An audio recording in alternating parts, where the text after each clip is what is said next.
I used to think I was doing everything right, praying every day, reading my Bible, serving at church, saying yes when people needed me.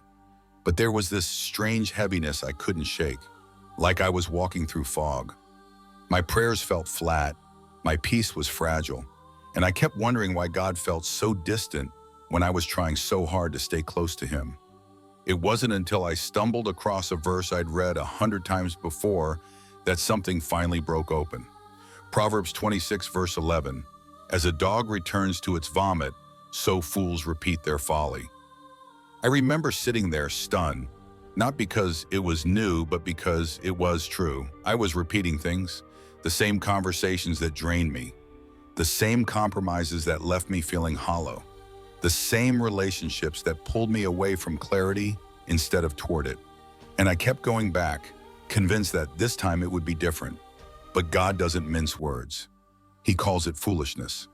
Not because we're bad people, but because we're refusing to learn. We're choosing the familiar over the faithful. And that choice, quiet as it is, becomes a blockage. It clogs the channel between us and God.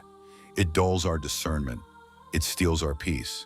Jesus said in Matthew 7, "Enter through the narrow gate, for wide is the gate and broad is the road that leads to destruction, and many enter through it. But small is the gate and narrow the road that leads to life, and only a few find it." Most of us read that and think it's about salvation, and it is. But it's also about how we live after we're saved. The narrow road isn't just about avoiding big, obvious sins. It's about refusing to let anything, no matter how small or familiar, pull us off course. And that includes people, that includes habits, that includes the things we've normalized because everyone else has too. Paul writes in 1 Corinthians 15 verse 33, "Do not be misled. Bad company corrupts good character." We underestimate this. We think we're strong enough to be around toxic attitudes, draining conversations, cynical voices, and come out unaffected. But that's not how it works. Influence is quiet. It doesn't announce itself. It seeps in. And before you know it, you're thinking differently, feeling differently, believing differently, not because you decided to change, but because you absorbed what you were constantly exposed to. There's a reason Psalm 1 begins with, "Blessed is the one who does not walk in step with the wicked, or stand in the way that sinners take, or sit in the company of mockers." Notice the progression: walking, standing, sitting. It starts with casual proximity, then it becomes a place you linger, then it becomes where you settle, and each step away from wisdom is a step toward confusion. I think one of the most dangerous lies we believe as Christians is that boundaries are unloving, that if we're really following Jesus, we should be endlessly available, endlessly patient, endlessly accommodating. But Jesus had boundaries. He walked away from crowds. He didn't answer every question. He didn't heal every person who wanted something from him. He withdrew to pray. He said no, not because he didn't care, but because he knew his mission, and he protected it. In Galatians 6, Paul says, "Carry each other's burdens."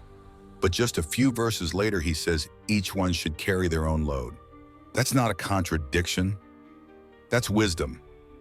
There are moments when we're called to help someone through a crisis, to bear a weight they genuinely cannot carry alone. But there are also people who refuse to carry what's theirs, who want you to feel responsible for their choices, their emotions, their spiritual life. And when you take that on, you're not helping them, you're enabling them, and you're emptying yourself in the process. Proverbs 4 verse 23 says, "Above all else, guard your heart, for everything you do flows from it." Guard it, not neglect it, not expose it recklessly, not hand it over to anyone who asks. Guard it, because what's in your heart determines the course of your life. If your heart is cluttered with confusion, weighed down by guilt that isn't yours, or constantly disturbed by voices that contradict God's voice, then everything else suffers. Your clarity suffers. Your joy suffers. Your ability to hear God suffers. I used to feel guilty for needing space from certain people. I'd tell myself I was being selfish, unloving, unchristian. But then I realized something.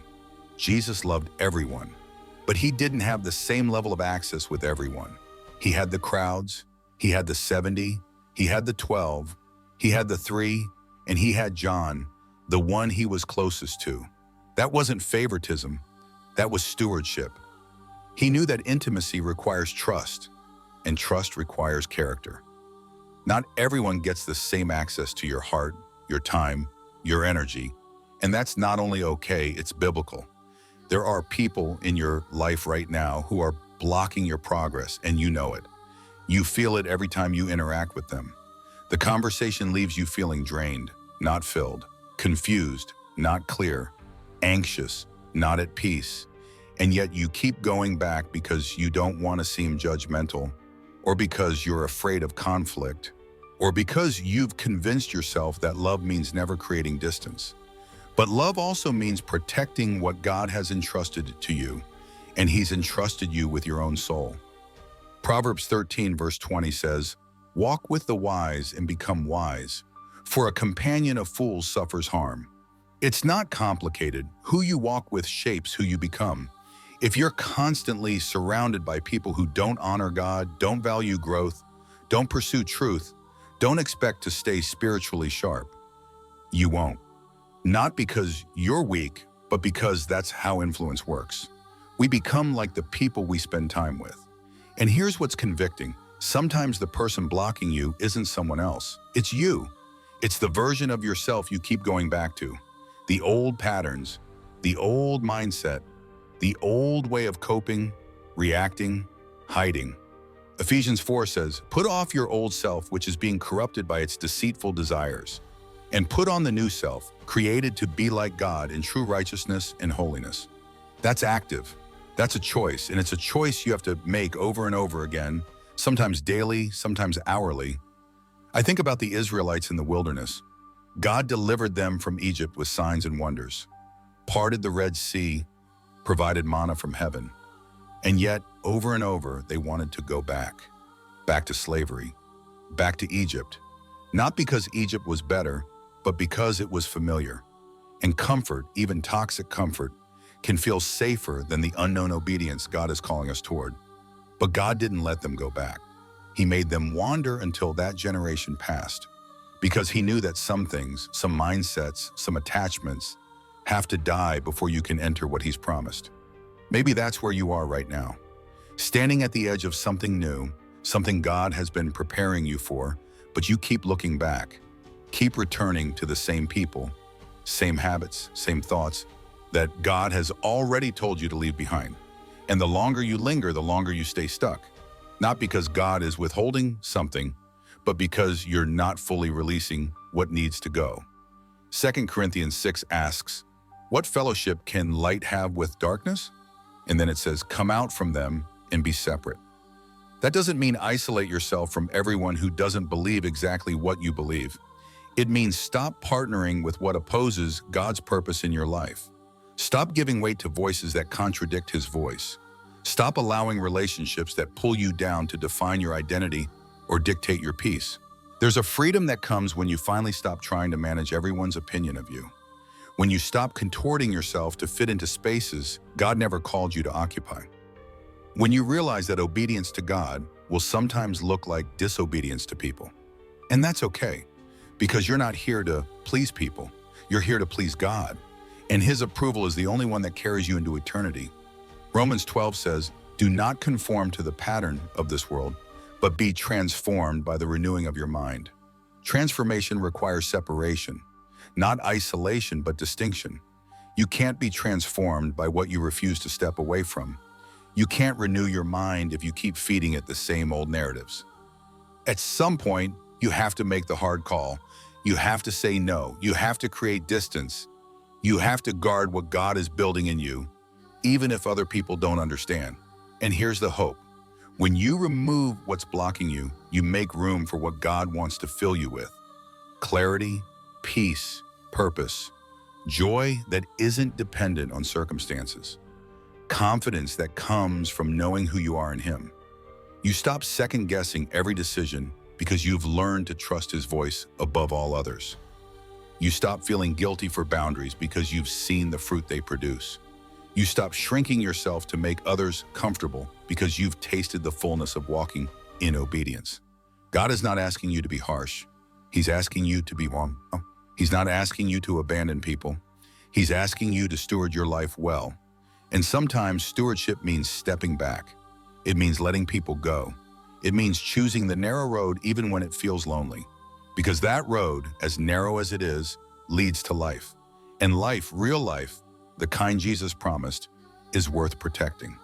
So if you've been feeling stuck, blocked, heavy, ask yourself, what am I holding on to that God has told me to release?